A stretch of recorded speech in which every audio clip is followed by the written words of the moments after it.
Henry VIII ruled England for 38 years, and Hampton Court Palace became the residence he returned to more than any other.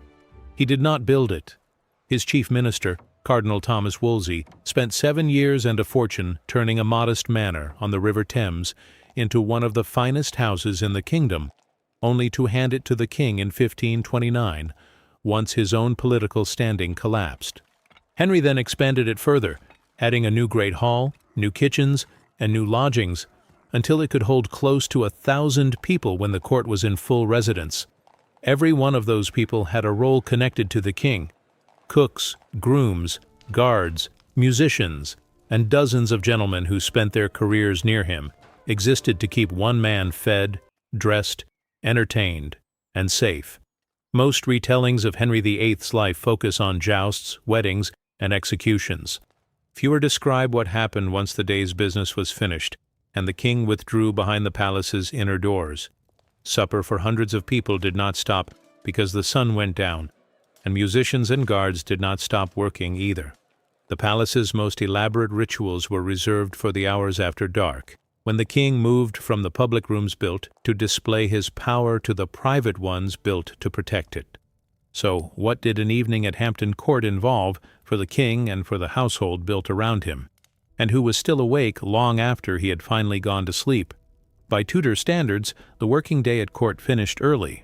The king's council usually met around midday, and his own recreations, tennis, hunting, archery, were daylight pursuits, planned around daylight rather than evening hours. For the several hundred courtiers and staff entitled to eat at Hampton Court, the day was built around 2 meals rather than 3, dinner at around 10 in the morning, and supper at around 4 or 5 in the afternoon.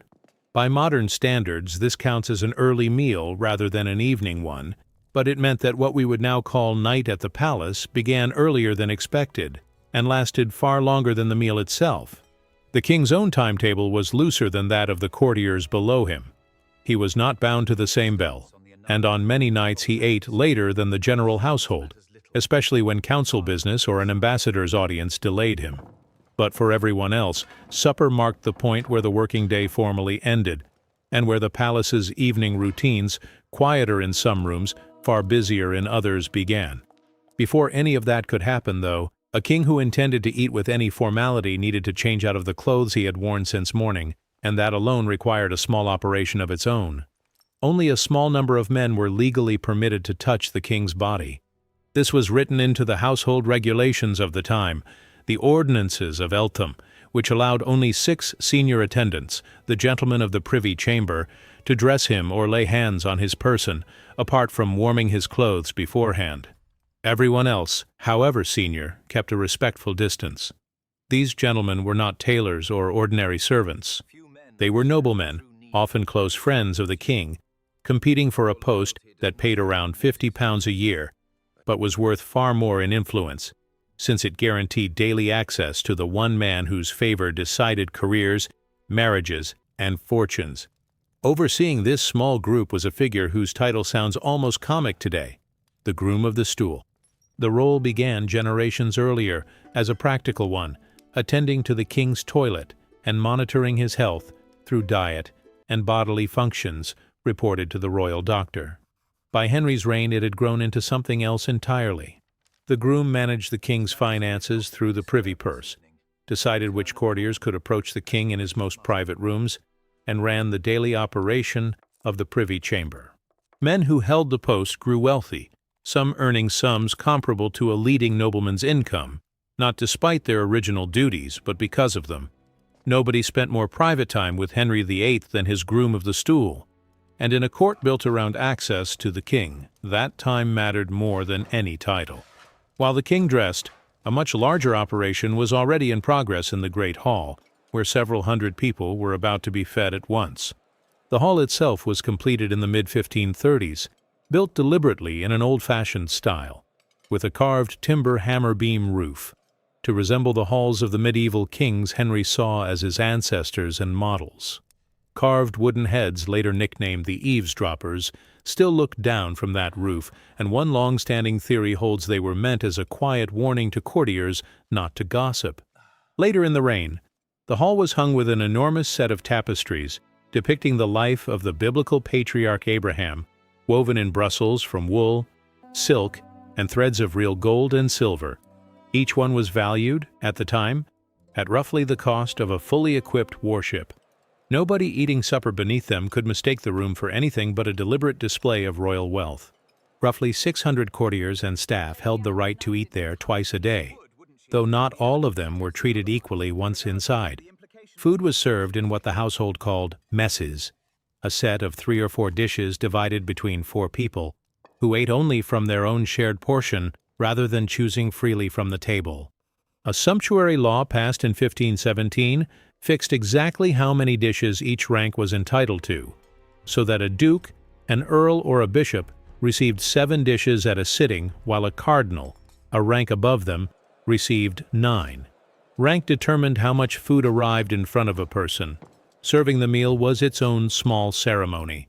An officer called the sewer led the procession of dishes into the hall, met at the door by an usher who walked ahead of him toward the high table. On ordinary days, this alone was formal enough. On feast days, the steward and the comptroller headed the procession themselves, dressed in robes and carrying white rods of office. Before anyone touched the food, it was customary to kiss the serving cloth, a gesture rooted in an older, more anxious habit. Servants once pressed their lips to a cloth before their master did, to prove it had not been used to hide poison. The most senior courtiers did not eat in the Great Hall, but next door, in a room called the Great Watching Chamber, where armed yeomen of the guard controlled who was allowed through. It was the first of several doors between an ordinary courtier and the king himself, and for most people at Hampton Court, it was as close as they would ever get. The king rarely ate among that crowd. On an ordinary evening, Henry VIII took supper in the comparative quiet of his own privy chamber, sometimes with only a handful of attendants present, sometimes joined by his queen. It was unusual for a Tudor king and queen to dine together in public. By most accounts, Henry often supped in his wife's apartments instead, an arrangement generally understood as a private prelude to spending the night with her. He kept his own kitchen and master cook, apart from the operation feeding 600 in the Great Hall, and for the most formal occasions, his household even employed a French chef, since French cooking carried particular prestige. Before any dish reached the king's table, it was checked. The master cook, and on more formal occasions the Lord Steward as well, tasted the food first, a practice known as assaying, meant to catch poison before it reached the royal mouth, and wine went through a similar check. It was a slow process built around one assumption, that someone, somewhere, might want the king dead, which at various points in his reign was not unreasonable. Table manners at Henry's court were stricter, and in some ways stranger than modern habits would suggest. The fork barely existed as an eating tool in England at this point. Most people, including the king, ate with a knife, a spoon, their fingers, and bread, much as a modern diner might use a napkin. Henry was the only person at his own table given a fork, and even then only for sticky, sugared preserves rather than ordinary food. He preferred rich, ornate dishes, baked lampreys, preparations built around cream and almonds, imported fruit that few of his subjects would ever taste. He is credited with introducing apricots to England and grew fond of artichokes, employing a gardener to grow vegetables most English kitchens had never seen. The quiet, private supper was not the only version, however. On nights when Hampton Court hosted foreign ambassadors or marked some major occasion, Henry ate in the Great Hall itself, seated on a raised platform at the high end of the room, in full view of everyone the room had been built to impress. The privacy of most evenings was a choice rather than a fixed rule, and Henry could switch between the two depending on what he wanted his court or a foreign visitor to see. Once a meal formally ended, the room was cleared or voided of the general company, and a smaller separate course followed for whichever guests remained. This closing course, the void, centered on a spiced, sweetened wine called hippocras, served with thin, spiced wafers and, on grander nights, sugared sweets called comfits, passed around in a decorated box. On the most lavish occasions, the table might be finished with a marchpane, a wide disk of decorated marzipan, sometimes used purely as a centerpiece rather than something anyone expected to eat. The custom had originally been justified on medical grounds, since spiced wine was believed to aid digestion after a heavy meal, But by Henry's reign, the medical excuse mattered far less than the display, since sugar was still an imported luxury, expensive enough that serving it in quantity was itself a way of announcing wealth. Retiring for the void also marked the point where the evening's tone shifted from the formal business of eating toward whatever entertainment lay ahead. Henry VIII was an accomplished musician in his own right, not merely a patron who enjoyed listening to others. Contemporaries recorded that he played the lute and organ well, sang confidently from a score at sight, and could also handle the virginals, recorder, and flute. He collected instruments widely. At his death, his household inventory listed dozens of flutes and recorders, along with lutes, viols, organs, and bagpipes, maintained by a court musician whose sole job was their upkeep. By the end of his reign, he employed around 60 musicians, among them a trumpeter named John Blank, who is recorded negotiating a pay rise with the king. Henry also composed. A manuscript compiled around 1518, now known simply as the Henry VIII Songbook, credits him with roughly a third of its contents, songs and instrumental pieces for several voices, some more accomplished than others. His best-known surviving piece, Pastime with Good Company, was popular enough in his lifetime to circulate well beyond the court. One persistent story credits him with writing the folk song Greensleeves as well, supposedly for Anne Boleyn. But the musical style the song is built on did not reach England until after Henry was already dead, making his authorship effectively impossible. On many evenings, especially in the smaller, more private rooms beyond the privy chamber, entertainment did not mean watching hired performers.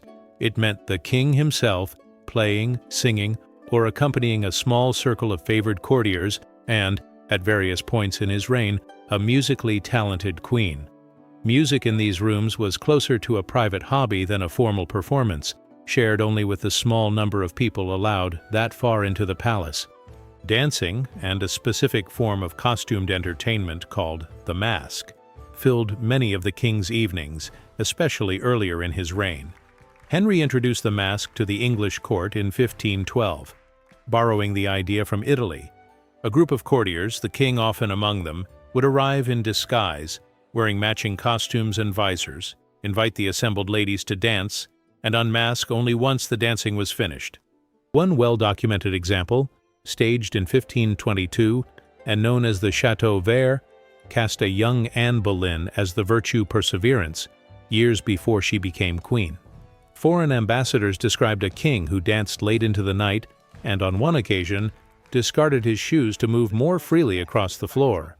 Henry later created a new court office, the Master of Revels, to manage the costumes, staging, and logistics these evenings required. As Henry aged, and particularly after a serious jousting accident in 1536 left him with long-term leg injuries, this pattern changed. Dancing that had once lasted for hours became something he increasingly watched rather than joined. Accounts from later in his reign describe evenings at Hampton Court where the king withdrew to bed while his queen and the younger members of the court carried on dancing without him, a sign of how much his own evenings had changed even as the court around him carried on much the same. When the king was not dancing or making music, he was frequently gambling, and by most accounts gambling badly. His privy purse accounts show regular losses at cards, dice, tennis wagers, and bowls, just over £3,000 across a single 3-year stretch, an enormous sum for the period. He played a card game called Pope Joan, named after its highest-ranking cards, and a game called Primero, at which he was, by reputation, particularly poor. Dice games such as Hazard were equally popular, along with an early form of backgammon known as tables. Henry, despite his own habits, later issued a royal proclamation forbidding ordinary subjects from playing cards or bowls, a rule that, in practice, applied to everyone except the man who signed it. No account of an evening at Henry's court would be complete without Will Summer, the king's fool, first recorded in the royal accounts in 1535 and still in service at Henry's death 12 years later. Summer held what the period called the position of a natural fool, usually filled by men with genuine intellectual disabilities, though contemporaries described him as unusually sharp-witted, capable of remarks about court extravagance no ordinary courtier could risk making. That protection was not unlimited. On one occasion, encouraged by another courtier into insulting Anne Boleyn and her infant daughter Elizabeth, Summer made Henry so angry that he was, by contemporary report, nearly killed by the king's own hand before the moment passed. In Henry's final years, as the pain from his legs grew constant, Summer's role shifted from simple entertainment to something closer to companionship. Several accounts describe him as one of the very few people who could reliably improve the king's mood during those years, present at the end of long, difficult evenings in a way few of the king's grander, better-titled courtiers ever managed to be.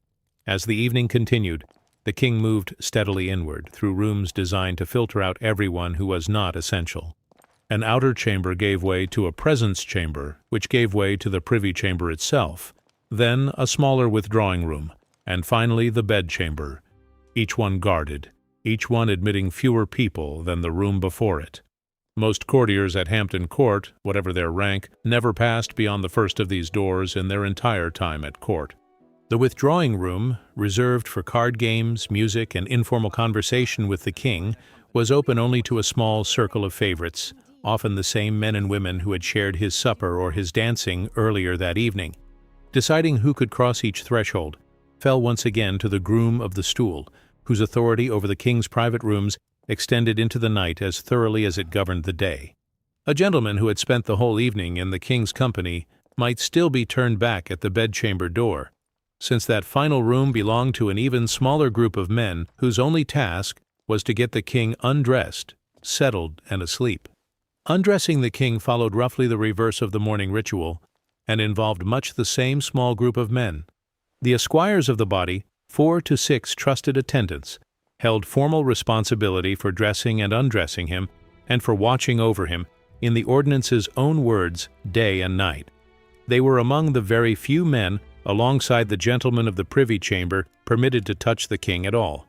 Once he was down to his undergarments, the groom of the stool took over the evening's final, most personal stage, attending to the king's toilet and ensuring his private closet remained sweet and clean. The role looked simply unpleasant, and it was.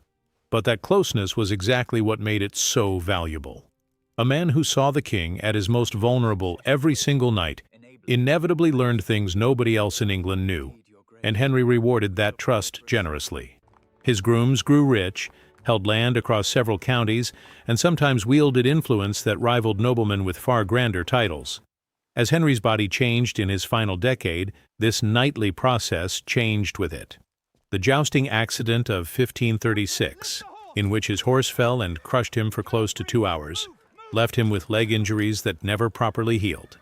By the 1540s, his weight had increased dramatically, his waist growing from around 32 inches as a young man to over 50 by the time of his last suit of armor, and simple movements that had once taken moments now took far longer and required far more help. Later in his reign, he sometimes needed mechanical hoists to be lifted, and a specially built chair to be carried between rooms. The nightly routine of undressing, once a brief formality for a young, athletic king, had by then become a slow, demanding task for everyone involved, including the king himself. Before he finally settled into bed, it was customary for prayers to be said, led by whichever chaplain or attendant was on duty, a quiet, private echo of the more public religious observance central to Tudor daily life. Only once this was finished did the king's evening formally end, though for many people elsewhere in the palace, the night's work was only just beginning. Even asleep, the king was never truly alone, and he was never unguarded. Before he retired, an evening ritual known in the household as the all-night began. A yeoman usher and a gentleman usher collected food and drink and handed it to whichever squire for the body was on duty, in case the king woke hungry before morning. That same squire received the roster for the night watch and held sole responsibility for locking the chamber doors once everyone who needed to be inside was inside and everyone else was not. Preparing the bed itself was treated as seriously as guarding the door. Under an older method, a yeoman stabbed the straw mattress with a dagger before it was made up, checking for anything hidden inside.